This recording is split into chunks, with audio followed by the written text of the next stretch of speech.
Dans le cadre de cette journée spéciale sur France Culture consacrée au dialogue entre les générations, avec l'équipe du Book Club, nous nous sommes demandé quel était le lieu privilégié du dialogue entre les âges, entre les plus jeunes d'entre nous et les plus âgés. Et assez rapidement, l'idée est venue d'aborder la littérature jeunesse. Comment s'écrit-elle? Quel est son rôle? Quelle responsabilité endossent les auteurs et les autrices? Le dialogue, c'est évidemment aussi la transmission, celle des histoires, des idées, des valeurs morales. Nous poserons toutes ces questions à nos deux invités. Nous avons, comme tous les jours, sollicité la communauté du Book Club. Leurs réponses à suivre dans quelques instants. Et comme nous sommes vendredi, je salue Pierre Croze. Bonjour Pierre. Bonjour Nicolas. De notre partenaire babellieu.com. Pierre est bien là et jusqu'à 13h30. Place donc à la littérature jeunesse. Il appartenait à ma grand-mère. Elle l'a donné à ses enfants et il est resté dans les rayonnages de sa bibliothèque jusqu'à ce qu'elle me le donne. Nicolas Herbeau. C'est un univers, c'est une saga. Le Book Club. Ça devait être le premier grand livre que j'ai lu et qui m'a donné le goût de lire. France Culture. Olivier et Hélène de la communauté du Book Club qui nous diront quel livre s'est transmis de génération en génération dans leur famille. J'accueille Muriel Zasque. Bonjour. Bonjour. Merci d'être en direct à distance avec nous. Vous êtes journaliste, éditrice, autrice également pour tous les âges. Vous publiez aujourd'hui le 5e tome de vos feuilletons en 100 épisodes. Le feuilleton de Tsipora, un récit biblique en 100 épisodes, donc aux éditions Bayard Jeunesse, illustré par Joël Jolivet et préfacé par Delphine Horviller. Après avoir publié la mythologie grecque en 100 épisodes, vous vous attaquez donc à la Bible cette fois-ci et vous dites, je vous ai lu, que le fil rouge de toutes vos activités, c'est justement l'idée de cette transmission. À quel moment il y a eu un déclic ou est-ce que c'est depuis toujours votre démarche ? Oh, je pense en fait que la transmission m'anime depuis toujours, puisque moi-même, on m'a transmis des histoires, transmis le goût de lire, et plus profondément transmis des valeurs à travers notamment mes lectures. Donc je crois qu'en fait, c'est la mission pour moi de l'écrivain, de la même manière qu'en tant que lectrice, je me suis construite livre à livre après livre, caillou après caillou, pour devenir ce que je suis aujourd'hui. Donc cette idée de transmission, je crois que je la porte depuis que j'ai compris le pouvoir des mots. Et le pouvoir des mots, évidemment, il s'adresse à tout le monde, aux plus jeunes aussi. On va en parler. Pour questionner ce dialogue entre générations dans cette littérature jeunesse, nous avons convié également Clémentine Beauvais. Bonjour. Bonjour. Merci d'être dans le studio de France Culture. Vous êtes écrivaine, traductrice, vous enseignez la sociologie et la philosophie de l'enfance en Grande-Bretagne et vous publiez chez Gallimard Jeunesse « Écrire comme une abeille, la littérature jeunesse de la lecture à l'écriture ». Et c'est simple. Pour vous, la littérature jeunesse n'est pas un sous-genre, une sous-catégorie, c'est une littérature en soi. Ben oui, tout à fait. C'est une littérature qui existe et qui n'a pas à être comparée constamment avec la littérature dite adulte pour exister et se justifier d'être ce qu'elle est. Qu'est-ce que ça veut dire, écrire comme une abeille? D'où vient ce titre? Est-ce que vous pouvez nous expliquer son sens? C'est une super jolie citation de Philippe Pullman, immense auteur jeunesse, qui dit, s'inspirant de Mohamed Ali, qu'il faut lire comme un papillon en butinant et écrire comme une abeille en faisant son miel de tout ce qu'on a lu. Donc ça montre le parti pris du livre qui est que pour mieux écrire la littérature jeunesse, ça peut déjà aider de savoir comment la lire et comment la lire selon ses propres critères, ses propres valeurs et pas en comparaison avec la littérature adulte constamment. On va voir évidemment comment on lit la littérature jeunesse. D'ailleurs, souvent, on nous la lit. On va y revenir. Mais Pierre Croze a été interpellé par la présence de Philippe Pullman dans votre livre, Pierre. Oui, bonjour Clémentine. Vous citez plusieurs fois dans le livre et faites référence dès le titre, on en a parlé, à l'auteur Philippe Pullman. C'est l'auteur notamment de la saga À la croisée des mondes, qui est une référence en littérature jeunesse. Je vous cite une critique d'une lectrice. « Quand j'étais petite, je détestais lire. Mais cette trilogie m'a totalement ouverte à la lecture. Et croyez-moi, ce n'était pas gagné d'avance. Aujourd'hui, je suis libraire. Et on peut donc dire que la mission est pleinement accomplie. J'ai tout adoré et j'ai plaisir même aujourd'hui à les relire. Clémentine, quelle importance a-t-il eu pour vous, Philippe Pullman, au point d'en faire justement un parrain de ce livre? Et quelle importance peut-être a-t-il pour la littérature jeunesse? Énorme. Pullman, en fait, c'est l'un de ces rares auteurs jeunesse à faire à la fois de la littérature absolument excellente et à la théoriser énormément. Malheureusement, tous ses essais sur la littérature, y compris jeunesse, ne sont pas forcément traduits en français, mais il a publié une énorme somme qui s'appelle Demon Voices, les voix du démons, avec des AE à la Pullman, où il parle de son point de vue sur la littérature jeunesse, sur l'écriture, etc. C'est vraiment quelqu'un qui pense sa pratique énormément. Moi, ça me séduit beaucoup parce que voilà, c'est ce que j'essaye de faire aussi. Et puis pour moi, en tant qu'enfant, le 3e tome de La Croisée des Mondes, c'était mon premier effondrement en sanglots de ma vie de lectrice. C'est vraiment un monde extraordinaire ce qu'il a créé. Muriel Zask, on parle évidemment de littérature jeunesse. Est-ce qu'on écrit de la même façon quand on s'adresse à des adultes ou pas? Vous qui écrivez pour tous les âges, comment vous voyez ça? Je suis d'accord avec Clémentine, c'est une littérature à part entière. C'est vrai qu'on est toujours en train de vouloir la comparer. Je pense que le point commun quand on écrit pour les adultes et pour les enfants, c'est qu'on a envie, besoin, désir de leur raconter des histoires. Après, on n'emprunte pas les mêmes chemins. Il se trouve que moi, les livres que j'ai écrits, et particulièrement les feuilletons en 100 épisodes, j'ai un double public. Puisque vous parlez de transmission, moi, ce que j'ambitionnais et ce qui se réalise, c'est que les adultes et les enfants le lisent ensemble, le partagent. Et donc ça, c'est vraiment, j'espère, une des vertus puissantes de la littérature de jeunesse. Donc, quand j'écris pour les adultes, j'essaye aussi de ne pas les ennuyer, ce qui est aussi quelque chose d'important, me semble-t-il. Puisque ce sont aussi eux qui vont parfois le lire, évidemment, cette littérature jeunesse aux plus jeunes. On va y revenir. On a mobilisé la communauté du Book Club sur Instagram comme tous les jours. On leur a demandé évidemment quel était ce livre, cette histoire qui leur a été transmis peut-être par leurs parents et que même vont transmettre ensuite à leurs enfants, à leurs neveux, à leurs nièces. Eh bien, Hélène nous parle de la comtesse de Ségur. Dans ma famille, il y a plusieurs auteurs et autrices qu'il faut avoir lu à certaines étapes de sa vie. Et la comtesse de Ségur en fait partie. Les malheurs de Sophie, Les petites filles modèles, Les vacances, Mémoire d'un âne, La sœur de Gribouille, je les ai lus et relus. 2, 4, 5 fois vers 7 ou 8 ans. Encore maintenant, lorsque je vois un petit château, je pense immédiatement à Sophie, Camille et Madeleine, et à ma grand-mère, ancienne directrice d'école à la retraite, qui me les a fait découvrir. Mais le plus important d'entre eux, celui qui m'a ouvert les portes du monde des livres, c'est Le pays des 36 000 volontés d'André Mauroy. L'histoire d'une petite fille qui n'aime pas trop l'école et qui échoue au pays des 36 000 volontés, où les enfants sont rois, mangent ce qu'ils veulent et disent ce qu'ils veulent, loin des adultes. Il appartenait à ma grand-mère, elle l'a donné à ses enfants et il est resté dans les rayonnages de sa bibliothèque jusqu'à ce qu'elle me le donne. Ça devait être le premier grand livre que j'ai lu et qui m'a donné le goût de lire et de relire. Maintenant, il trône sur les étagères et je n'attends qu'une seule chose, qu'il soit lu par mes enfants. Muriel Zask, première question peut-être, puisqu'on parle de transmission de grands-parents à enfants, à petits-enfants. Ça veut dire que dans ces histoires dont parle Hélène, il y a quelque chose d'intemporel en quelque sorte ? Bien sûr qu'il y a quelque chose d'intemporel. En même temps, la littérature de jeunesse d'aujourd'hui, elle est absolument en prise avec l'actualité des enfants et l'actualité des ados. C'est-à-dire que même si on raconte des histoires qui ont 3000 ans, comme ce que je fais, en réalité, on ne les raconte pas du tout de la même manière qu'on les aurait racontées et qu'on les racontait justement il y a 100 ans, il y a 200 ans.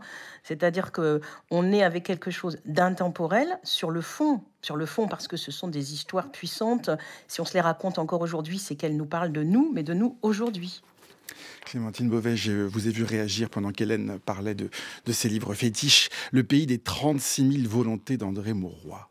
J'étais absolument ravie d'entendre ça parce qu'on n'entend jamais parler de ce chef-d'œuvre qu'est Le pays des 36 000 volontés d'André Mauroy. Je crois qu'il est même plus réimprimé et c'est un livre très étonnant, un peu entre Alice au pays des merveilles et d'autres textes avec une jeune fille qui va dans un pays où elle peut faire tout ce qu'elle veut et avec des tas de références très très marrantes. Le corbeau honteux et confus, c'est son nom.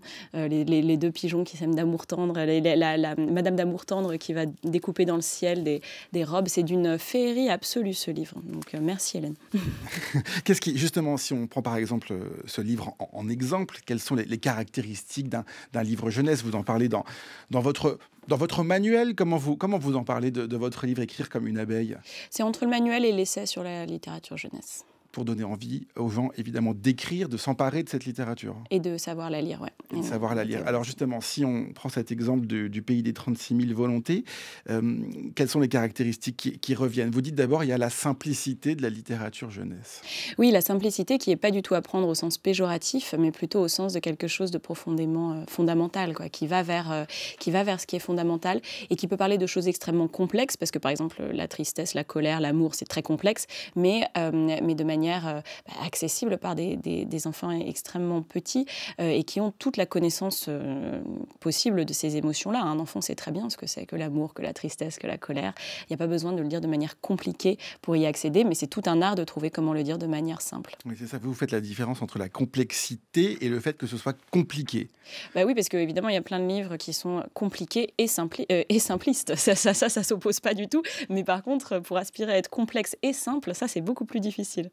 Le tout, vous dites, c'est quand même d'être capable de se mettre à la place d'un enfant.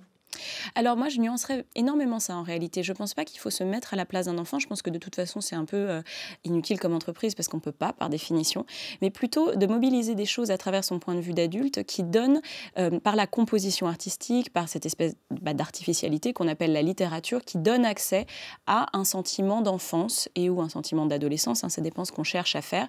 Mais ça reste toujours quelque chose d'éminemment composé. Il faut revendiquer en fait l'aspect artificiel et esthétique et esthétisant de la littérature jeunesse. C'est pas une transcription de dialogue enfantin, ça n'aurait aucun intérêt. Et en fait, la mauvaise littérature jeunesse est souvent écrite par, justement, avec ce sentiment qu'on voudrait retrouver notre enfance ou se projeter dans le vécu d'un enfant. Je pense pas que ça soit une bonne approche. La bonne approche, elle est fondamentalement artistique, c'est-à-dire que c'est artificiel. Un adulte nostalgique ne fait pas un bon auteur de littérature jeunesse? Non, à moins qu'il transfigure cette nostalgie-là pour essayer de l'esthétiser, de la comprendre, de la mettre en recul, en décalage. On peut avoir d'excellents livres sur la nostalgie, évidemment, en jeunesse. Mais ce qui est intéressant, c'est que Timothée de Fombelle, par exemple, un éminent auteur jeunesse, a écrit Neverland, qui est un essai aux éditions de l'Iconoclaste sur l'enfance et la nostalgie de l'enfance. Et je l'ai entendu dire plusieurs fois qu'il avait écrit ça en adulte, justement parce qu'il ne pouvait pas, et c'était pas possible, en fait, de parler avec cette espèce de retour en enfance aux enfants. Muriel Zac, vous aussi, vous dites, pour s'adresser à un jeune public, il faut savoir plier les genoux tout de même. Ça veut dire qu'il faut se mettre quand même à hauteur d'enfant, mais en restant l'adulte que vous êtes.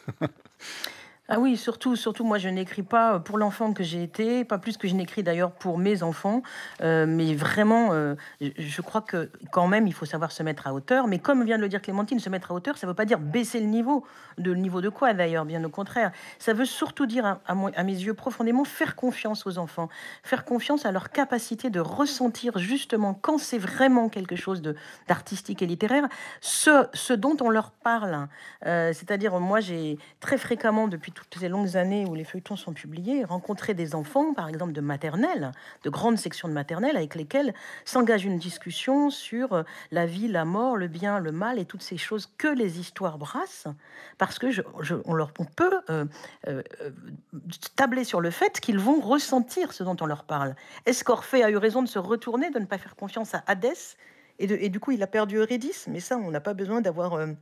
d'être majeur pour le comprendre. Mais il faut le raconter justement en faisant confiance aux enfants. Et donc ça nécessite un vrai travail littéraire. Je suis complètement d'accord avec Clémentine. Le livre, on l'a dit, quand on est plus jeune, on le découvre souvent par la lecture d'un adulte. Ça veut dire, Clémentine Beauvais, qu'il y a aussi une forme de... Comment dire? On écrit évidemment pour l'adulte qui lit et pour que l'enfant comprenne. Ça veut dire que si l'adulte trouve, par exemple, que c'est un peu niais, ça veut dire que c'est pas de la bonne littérature, ça veut dire qu'on n'a pas que ça fonctionne pas bien. Comment vous voyez ça? Parce que ce livre, il devient le point de jonction entre les générations, du coup, à ce moment-là. Voilà, alors je pense qu'on peut distinguer plusieurs types de lecture enfantine. Il y a des livres qui sont au public familial, et je crois profondément que tous les feuilletons d'Artemisia de Tsipora qui vient de sortir, c'est vraiment des livres avec un public familial, parce que c'est des livres qui prennent leur double lectorat, les deux de manière plus ou moins égale, en fait. Et donc, ils vont ravir les adultes comme les enfants. Je pense cependant qu'il y a une erreur à vouloir croire que seuls les livres qui parlent aux adultes et aux enfants sont de bons livres jeunesse. On entend parfois la phrase « un bon livre pour enfants, c'est un livre qui parle à tout le monde ». Moi, je suis fondamentalement en désaccord avec cette phrase. Je trouve que, déjà, il n'y a pas de livre qui parle à tout le monde. Ça n'existe pas. Vous savez bien dans le book club et sur Babelio. Mais deuxièmement, en fait, ça minimise aussi les expériences que font que font tous les enfants de livres qui, justement, ne plaisent pas du tout à leurs parents et ne peuvent pas leur plaire, soit parce que les parents, les adultes, ont dépassé le stade où ils vont trouver ces livres fascinants et intéressants, et par dépasser, je ne veux pas du tout dire un jugement de valeur, mais simplement, ça ne les intéresse plus d'entendre parler d'une histoire de doudou. Ça ne veut pas du tout dire que ces livres ne peuvent pas être fondamentalement essentiel pour un enfant d'avoir ces livres-là. De la même manière, la littérature junior est assez décriée, enfin pas décriée, en fait, elle est assez ignorée par les adultes.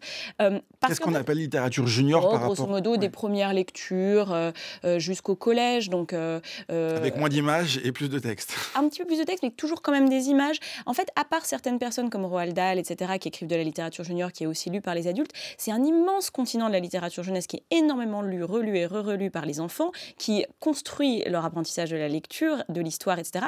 Et en fait, qui peut être assez ennuyeuse à lire pour des adultes. Et enfin, je veux dire, il faut le reconnaître, c'est pas grave. Et justement, le fait que cette lecture soit adorée par les enfants et pas forcément par les adultes ne fait pas du tout d'eux des mauvais livres. Bien au contraire, c'est simplement que ça parle à des expériences de l'enfance et de l'apprentissage de la lecture qui, ne nous sont pas accessibles comme elles le sont pour les enfants. Donc moi, je nuancerais beaucoup la notion qu'il faut qu'un livre parle aux deux lectorats nécessairement. Par contre, il faut vraiment qu'il parle au lectorat jeunesse. Les livres qui parlent que au lectorat adulte et pas du tout au lectorat enfant en se faisant passer pour des livres pour enfants, ça c'est les pires livres entre guillemets pour enfants. On ne vous demandera pas de titre, mais en tout cas, ça veut dire que la cible, évidemment, est ratée. Vous êtes d'accord, Muriel Zac ? Oui, tout à fait. Mais moi, mon projet, c'était effectivement de m'adresser à la fois aux parents et aux enfants, ou même aux grands-parents et aux enfants. Mais c'est pas tous les livres de littérature de jeunesse ne doivent pas remplir cette mission-là. C'est juste même impossible et contre-productif. Alors Muriel Zac, il y a l'éditeur Thierry Magnier qui vous avait confié une mission, une collection qui s'appelle Ceux qui ont dit non. C'était l'idée de faire des portraits pour expliquer aux plus jeunes des grandes figures adultes de l'histoire française et internationale. Et on en parle beaucoup sur babelio.com, Pierre Croz. Oui, Muriel, il y a plusieurs de vos romans qui sont chroniqués sur Babelio, parfois par des jeunes et parfois par des adultes. Je vous en cite une de la BD Victor Hugo dit non à la peine de mort. J'ai eu la chance de piocher un peu au hasard ce livre dans le rayon jeunesse de ma médiathèque. J'ai pensé que c'était bien d'inculquer de telles valeurs aux enfants qui construiront la société de demain, pourvu qu'on les partage dans une démocratie moderne. Alors la critique aborde la question du public et notamment de la place des adultes dans le choix des lectures des enfants. Avec cette idée peut-être d'inculquer des valeurs, c'est aussi une des caractéristiques de la littérature jeunesse. Inculquer, j'aime pas beaucoup ce mot. Ça m'étonne pas. C'est Expliquez-nous. comme si on allait inoculer un horrible virus. Non. En revanche, moi, ce que je voudrais, c'est qu'à la fin de la lecture d'un livre, alors particulièrement la collection Ceux qui ont dit non, c'est qu'on ait un esprit de révolte, de rébellion. On se dise, ça, c'est pas juste. Et moi, je vais me battre aussi contre la discrimination raciale, contre la discrimination des femmes, contre la peine de mort, etc. Donc oui, d'une certaine manière, les valeurs vont naître de ces lectures, mais à mes yeux, elles vont naître non pas par l'éducatif, non pas par je t'explique le monde, mais en passant par la fiction, par le roman, par des personnages fabuleux qui se sont engagés, et donc par une empathie, par une émotion de lecteur. Alors là, oui, on part... on parle là-dedans. Vous savez, pour l'anecdote, je réfléchissais en écoutant vos lecteurs tout à l'heure au début de l'émission, et je me disais, mais moi, mon livre fétiche de mon adolescence, non pas de mon adolescence, de la littérature junior, comme dirait Clémentine, c'est un roman qui s'appelle Il était un capitaine, et c'est un grand monsieur de la littérature de jeunesse, Bertrand Solé, qui l'a écrit, et c'est l'histoire d'un journaliste qui assiste au procès de l'affaire Dreyfus, au procès d'Émile Zola dans l'affaire Dreyfus, qui m'avait tellement marqué que, voilà, regardez, des années après, je crée la collection Ceux qui ont dit non, j'écris des romans sur des thématiques engagées. Voilà comment les valeurs, elles naissent et elles se transmettent. Enfin, pour moi. Clémentine Beauvais, l'idée d'inculquer et de transmettre des valeurs, c'est vous aussi, pour vous, le rôle de cette littérature jeunesse ? En fait, je ne dirais pas forcément que c'est son rôle, mais que c'est essentiellement ce dont elle est constituée. Moi, je suis assez du côté des théoriciens de l'enfance qui disent que toute phrase adressée à un enfant, toute manière de s'adresser à eux est de toute façon chargée d'une forme de didactisme, parce qu'on parle à des êtres qui sont en formation, que la société envisage comme étant en développement, etc. Mais il y a de la littérature jeunesse qui le fait de manière particulièrement explicite et particulièrement engagée. C'était d'ailleurs mon objet d'étude pendant longtemps, parce que je trouve ça très très intéressant, l'ambiguïté de ce genre d'enseignement. Ce que je dirais, c'est que je pense qu'il y a certains livres jeunesse où le message est tellement évidemment paraphrasable que ça en perd un peu de l'intérêt. C'est les livres où on dit « ce livre argumente que… » etc. Et on peut complètement paraphraser son message. Dans la littérature enfant comme adulte, c'est un peu dommage. Par contre, exactement ce que vient de dire Muriel sur l'idée que en faisant vivre une expérience, ici de rébellion, dans toute la collection de ceux qui ont dit non, ou par d'autres moyens, une expérience d'amour. De toute façon, on enseigne ce que ça peut vouloir dire de vivre cette expérience. Et là, pour moi, ce qui est enseigné de plus crucial, c'est l'empathie. C'est-à-dire la capacité à se mettre à la place de quelqu'un qui a fait ça, qui a dit non, qui a aimé, qui a été humilié, etc. Et ça, c'est beaucoup plus précieux. Quel que soit d'ailleurs le personnage, cette idée du personnage, de ses caractéristiques, du rôle qu'il a aussi dans l'histoire, c'est très important. Vous l'expliquez très bien dans tout un chapitre. On peut par exemple avoir de l'empathie pour un personnage qui est mauvais, un méchant comme on dit. Ça, c'est un apprentissage littéraire très fondamental et qui n'est pas du tout évident. On ne naît pas avec la capacité de comprendre qu'un personnage méchant, on peut avoir de l'empathie pour lui. Ça va se développer au fil des lectures et c'est pourquoi la littérature jeunesse est aussi importante. Je pense c'est que de lecture en lecture, on va rencontrer des personnages mauvais de plus en plus ambigus. On peut mentionner parmi les plus célèbres Rogue dans Harry Potter, évidemment, où on n'arrive pas vraiment à avoir un jugement sur lui à la fin. Je pense que les gens qui ont un jugement catégorique sur Rogue d'un côté comme de l'autre, c'est un peu dommage parce que justement, ce qui est intéressant, c'est cette multiplicité-là. Et au fur et à mesure de ces rencontres-là en littérature jeunesse, on va être mieux préparé pour les rencontres en littérature adulte de ce type de personnages et aussi dans la vraie vie à une approche plus nuancée des personnes dont on dit qu'elles sont fondamentalement mauvaises, etc. Donc ça, c'est sûr, c'est un rôle crucial de l'apprentissage littéraire de la littérature jeunesse. Muriel Zac, tout à l'heure, parlait d'émotion aussi. Vous expliquez que l'une des caractéristiques aussi de cette littérature jeunesse, c'est l'intensité.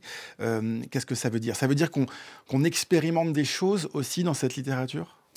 En fait, pour moi, la littérature jeunesse va reproduire au niveau littéraire certaines appréhensions du monde qu'ont les enfants et les adolescents, parmi lesquels une espèce d'intensité ou d'intensification des émotions par rapport à l'âge adulte, où tout a tendance un peu à se délayer, tout simplement par le fait du temps qui passe et de l'expérience qui s'accumule, et par d'autres choses, la nouveauté, par exemple, la futurité. C'est des caractéristiques assez cruciales de la littérature jeunesse. Ce qui m'intéresse particulièrement, c'est comment la littérature jeunesse va justement reproduire littérairement, trouver des moyens de faire artistiquement l'expérience de cette intensité-là. Et ça peut être dans les livres pour les tout petits, comme dans la littérature ado, qui alors, elle, vraiment, va tenter de, à chaque fois, faire survolter des expériences comme l'amour, la haine, le déchirement, la jalousie, etc. L'amitié, oui. Muriel Zac, on va rentrer un peu et prendre comme exemple le feuilleton de Tsipora, où là, vous avez un challenge qui est quand même assez incroyable, c'est de raconter Dieu et les dieux aux enfants. Je ne sais pas si tout le monde se frotterait à ce défi. Racontez-nous d'abord, quand on vous le propose, vous relisez la Bible et vous vous dites « Qu'est-ce que je vais raconter ?» C'est pas tout à fait même qu'on me le propose. C'est que ça commence comme ça. J'ai rencontré le rabbin Delphine Orviller par hasard chez des amis. Elle me dit j'ai adoré les 4 feuilletons de mythologie, on les a lus avec mes enfants, c'est formidable.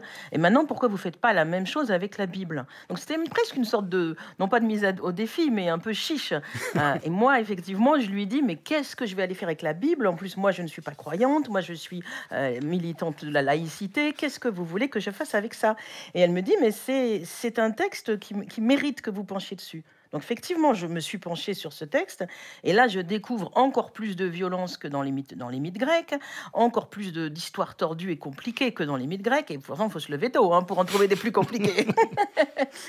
Donc je me dis, qu'est-ce que je peux faire avec ça? Et plus profondément, je suis attrapée par 2 choses. La première, c'est la rencontre avec mon personnage, c'est-à-dire Tsipora, qui est la femme de Moïse, la femme de Moshe, dont on dit très peu de choses dans ce texte, qui a... alors, elle m'intéresse pour plein de raisons. Elle m'intéresse parce que, d'abord, c'est une femme noire, donc c'est un couple mixte, donc dans cette modernité-là, des problématiques que ça pose, et puis aussi parce que la Bible n'a jamais été racontée du point de vue des femmes, ou très peu, c'est quand même, les voix des femmes ont été bien étouffées, et que ça m'intéressait vraiment de me pencher dessus. Et puis, l'autre raison pour laquelle j'ai empoigné ces histoires, c'est que finalement, ces mythes-là, après avoir fait et longuement arpenté les mythes grecs, pourquoi est-ce que je ne m'autoriserai pas, ce que j'ai fait, à les mettre à disposition de tout le monde? La Bible n'appartient pas aux seuls croyants, elle appartient à nous tous, avec les questions fondamentales de l'humain, de l'engagement, de à quoi on croit, pourquoi on bouge, pourquoi on renonce, enfin toutes les questions humaines de la vie, la mort, l'amour. Voilà. Donc c'est comme ça que je me suis dit, ces histoires-là aussi méritent d'être visitées pour aujourd'hui. Il y a l'idée de donner des clés, Clémentine Beauvais, de compréhension sur des sujets, des émotions, des expériences. On en a dit un mot il y a un instant. Il y a aussi, avec cette littérature, l'idée de faire apprécier ce qu'est la littérature. Et ça, c'est très important pour vous. En fait, c'est vraiment très crucial. C'est un peu un de mes combats parce que souvent, on parle de la littérature jeunesse comme apprentissage du monde, comme apprentissage de la lecture, évidemment. C'est tout ça, mais pour moi, c'est un apprentissage du littéraire, de ce qu'est le littéraire. L'ordre du littéraire même, qui est le fait qu'on crée des mondes entiers à partir de mots, à partir de langage. Et que justement, le fait de triturer le langage, de l'utiliser de manière qu'on n'utiliserait pas d'habitude, donc typiquement Le Prince de mots tordus, etc., eh ben, c'est un apprentissage fondamental qu'on fait par la littérature jeunesse.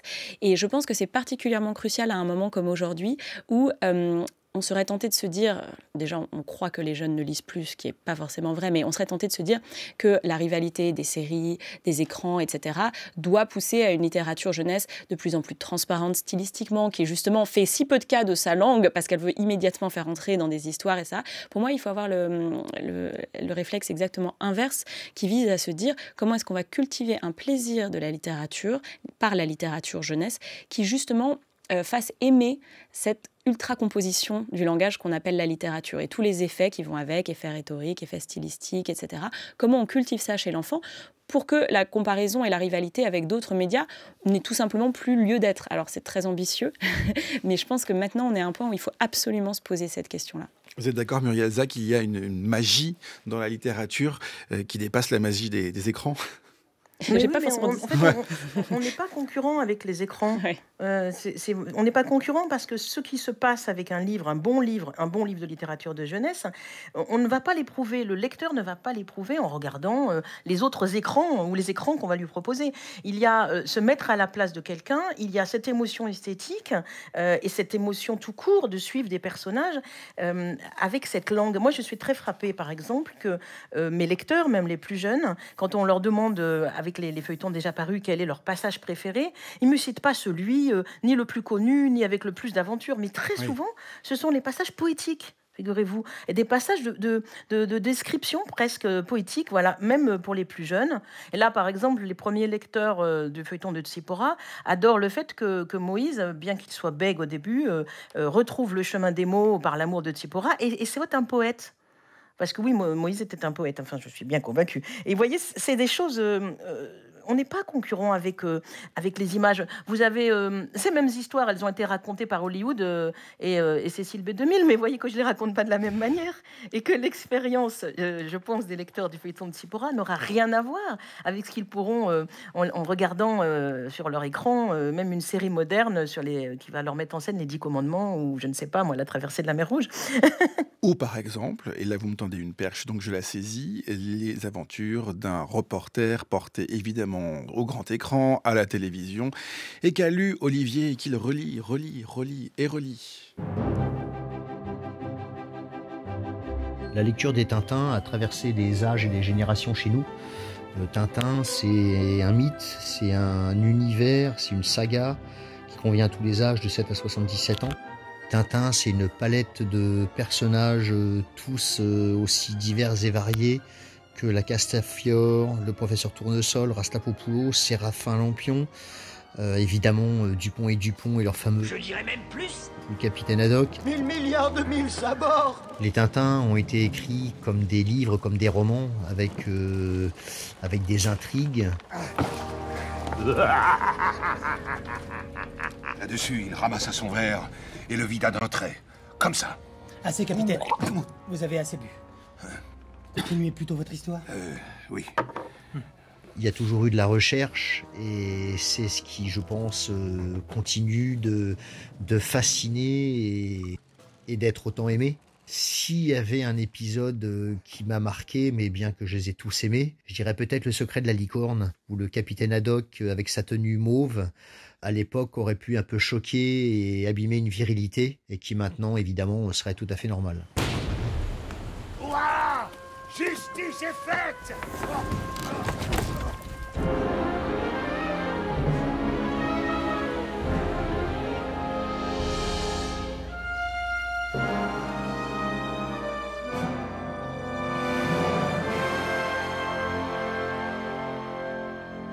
Ainsi périt la licorne. Le fier vaisseau commandé par François, chevalier de Haddock. Le secret de la licorne qui est disponible à partir d'aujourd'hui sur le site de France Culture et sur l'appli Radio France en fiction radio réalisée par Benjamin Habitant et adaptée par Catel Guillou, Clémentine Beauvais. Ça veut dire qu'en lisant, en relisant à des âges différents aussi, on voit d'autres choses dans cette littérature, on comprend de nouvelles choses, on modifie notre regard dessus. Oui, mais c'est vrai de toutes les littératures. Enfin, moi, ma directrice de thèse relit Anna Karenine tous les 10 ans de sa vie, parce qu'à chaque fois, elle voit quelque chose de différent dedans. Et je trouve que, moi, j'aimerais bien être plus relectrice. Je dois dire que j'ai du mal à relire, parce que je me sens tellement étouffée par la pile de choses à lire pour la première fois que j'ai du mal à relire. La relecture, c'est une expérience centrale de la lecture quand on est petit. Les enfants relisent. Les parents, ça les désole et ils disent « Mais tu l'as déjà lu, ce Mortel Adèle, 8 fois, 12 fois, 13 fois ». Mais en fait, les enfants, c'est très important pour eux, parce que c'est comme ça que se solidifie, se consolide leur conception des histoires, du comportement des personnages. C'est comme ça qu'ils apprennent en fait les grandes règles du récit. Donc c'est pour ça que la relecture est si importante pour eux. Et après, évidemment, quand on continue à lire dans le temps, on va se mettre à comprendre des choses qui sont matinées de nos expériences et de nos lectures intermédiaires. Et même quand on est adulte, je pense que moi, il y a des livres que je lis maintenant en ayant eu des enfants qui me font ressentir des choses complètement différentes ou me mettre de points de vue de personnages complètement différents d'avant. D'un coup, on a beaucoup plus d'empathie pour les parents, par exemple. Et ça, c'est vraiment une constante des relectures dans la vie. Muriel Zac, c'est réconfortant de relire une histoire qu'on a bien aimée ou qui nous a fait peur, qui nous a provoqué de l'émotion. Oui, alors pour les plus jeunes, je crois que ça apporte aussi une autre chose fondamentale, c'est la stabilité, la permanence. C'est pas pour rien que quand vous lisez un tout petit, il vous demande si vous changez un mot, il vous reprend en disant non, c'était pas ce mot-là. Alors nous, on pense en parents que ça va être bien d'enjoliver, mais pas du tout. S'il veut le texte exactement écrit, c'est parce qu'au moins ça bouge pas, ça c'est stable, c'est rassurant. Donc voilà, et puis évidemment la relecture, moi je suis complètement fascinée d'entendre mes lecteurs, quand je les croise, me dire à quel point ils lisent et relisent éternellement les feuilletons, et je crois qu'à chaque fois ils vont chercher quelque chose de nouveau. Parfois ils les connaissent plus intimement que moi, qui les ai écrits, vous imaginez. Et je trouve que c'est quelque chose de... c'est inépuisable en fait, tout simplement. Gare à ceux qui sautent les pages aussi pour finir les histoires plus vite. Pierre Croze, pour terminer, vous nous parlez de Roald Dahl. Oui, c'est un auteur qui est encore très lu, malgré il revient dans l'actualité. Les lecteurs aussi s'approprient un peu les débats. Une fable assez simple et caricaturale. La lectrice parle de fantastique Maître Renard, mais efficace et pas si légère que ça finalement. Y a-t-il vraiment besoin de réécrire les textes pour les rendre politiquement corrects, au risque de perdre leur essence? Je ne lancerai pas le débat. Tout ce que je dirais, c'est que les enfants retiendront à la fin que la gentillesse, la solidarité et l'intelligence finissent toujours par gagner. Et c'est, me semble-t-il, peut-être un peu naïf, mais tellement rassurant dans ce monde pas drôle. Alors c'est peut-être un débat que la lectrice ne voulait pas lancer, mais qu'on peut lancer peut-être ici. Est-ce que c'est un débat qui vous intéresse, celui de la réécriture des textes de jeunesse? Est-ce qu'il faut supprimer les termes qui aujourd'hui peuvent être offensants de ces livres? Vous me regardez avec des yeux, des grands yeux, Clémentine Beauvais, allez-y, lancez-vous. Non, le truc, c'est que l'histoire de Roald Dahl, moi, je suis assez mal à l'aise avec ce qui s'est passé. En fait, je comprends pas très bien ce qui s'est passé. Je veux dire, moi, en principe, si vous voulez, je suis plutôt de la frange woke snowflake, comme dirait Donald Trump. Donc, je suis assez pour, en tout cas, de sérieusement penser à ce qu'on fait des textes jeunesse aujourd'hui, notamment dans un cadre pédagogique. Dans le cadre de Roald Dahl, je comprends pas très bien. Ils ont l'air d'avoir remplacé un enfant gros par un enfant énorme, et j'ai du mal à comprendre en quoi c'est plus politiquement correct. Mais pour ce qui est de Dahl et Fantastique Maître Renard, c'est un bon exemple. La noirceur de Dahl est hyper intéressante, au-delà des questions d'offense ou pas. Mais il perd quand même sa queue dans l'histoire, le pauvre renard. Tout est comme ça, à la lisière du gothique, même dans une histoire aussi forestière que Fantastique Maître Renard. Il y a aussi des paysans qui cherchent quand même à tuer le renard en permanence. Enfin, cette noirceur-là, même si on modifie les mots, a priori, on changera pas ce qu'il y a à l'intérieur. L'éditeur britannique qui a dit qu'il continuerait de publier les versions originales dans une collection spéciale. Alors, on ne sait pas laquelle, mais on verra bien. Merci en tout cas d'avoir abordé ce débat, ce dialogue entre les générations. Merci à vous, Muriel Zac, d'avoir été en distance avec nous. Le feuilleton de Tsipora, récit biblique en 100 épisodes aux éditions Bayard Jeunesse, illustré par Joël Jolivet et préfacé par Delphine Horviller et Clémentine Beauvais. Merci à vous. Vous publiez chez Gallimard Jeunesse Écrire comme une abeille, la littérature jeunesse de la lecture à l'écriture. Ça donnera des vocations, on l'espère. Merci Pierre Croze. Merci à vous. De notre partenaire babelio.com. Dans un instant, l'épilogue du Book Club. D'abord, Mathias Sénard nous raconte l'incipit d'un livre que nous avons tous lu à l'école. Aujourd'hui, Maman est morte. Ou peut-être hier, je ne sais pas. J'ai reçu un télégramme de l'asile. Mère décédée, enterrement demain, sentiment distingué. Cela ne veut rien dire. C'était peut-être hier. Vous avez reconnu, bien sûr, l'Incipit de l'étranger d'Albert Camus, roman que nous lisons tous à l'école. Le récit glaçant de l'étrangeté au monde de Meursault qui s'ouvre par l'annonce de la mort de sa mère et s'achève par le récit des jours qui précèdent son exécution sur l'échafaud. Pour que tout soit consommé, pour que je me sente moins seul, il me restait à souhaiter qu'il y ait beaucoup de spectateurs le jour de mon exécution et qu'ils m'accueillent avec des cris de haine. Albert Camus publie L'étranger à Alger en 1942. À un moment où le couvercle de la Deuxième Guerre mondiale recouvre les aspirations algériennes à l'indépendance. Il n'en reste pas moins, comme le notera bien plus tard le grand penseur Édouard Saïd, que L'étranger est un roman qui se déploie dans un contexte colonial. Le meurtre, par Meursault, d'un arabe dont on ignore le nom, montre l'anonyme des objets de la colonisation qui ne sont pas encore des sujets. Un arabe. En 2014, était publié un autre roman, cette fois-ci signé par l'Algérien Kamel Daoud, qui commençait ainsi. « Aujourd'hui, Ma est encore vivante. Elle ne dit plus rien, mais elle pourrait raconter bien des choses. Contrairement à moi qui, à force de ressasser cette histoire, ne m'en souviens presque plus. Je veux dire que c'est une histoire qui remonte à plus d'un demi-siècle. Elle a eu lieu et on en a beaucoup parlé. Les gens en parlent encore, mais n'évoquent qu'un seul mort. Sans honte, vois-tu, alors qu'il y en avait 2 de morts. Oui, 2. La raison de cette omission, le premier savait raconter, au point qu'il a réussi à faire oublier son crime, alors que le second était un pauvre illettré que Dieu a créé uniquement, semble-t-il, pour qu'il reçoive une balle et retourne à la poussière. Un anonyme qui n'a même pas eu le temps d'avoir un prénom. Dans Meursault contre-enquête, Kamel Daoud essaye de donner un nom à cet arabe qu'a assassiné Meursault.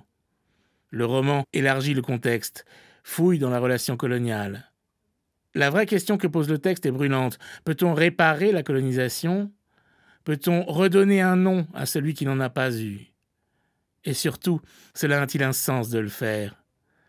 Les 70 ans qui séparent les 2 textes, les 2 incipits, une mère morte, l'autre vivante, peuvent-ils tout simplement être franchis ?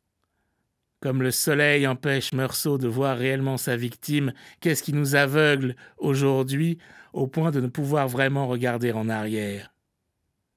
Néanmoins, de nos jours, et malgré tous les obstacles, les 2 textes peuvent être mis l'un en face de l'autre et s'observer mutuellement à parts égales. Mathias Sénard, ses Incipits à réécouter sur franceculture.fr et sur l'appli Radio France. On le retrouvera vendredi prochain.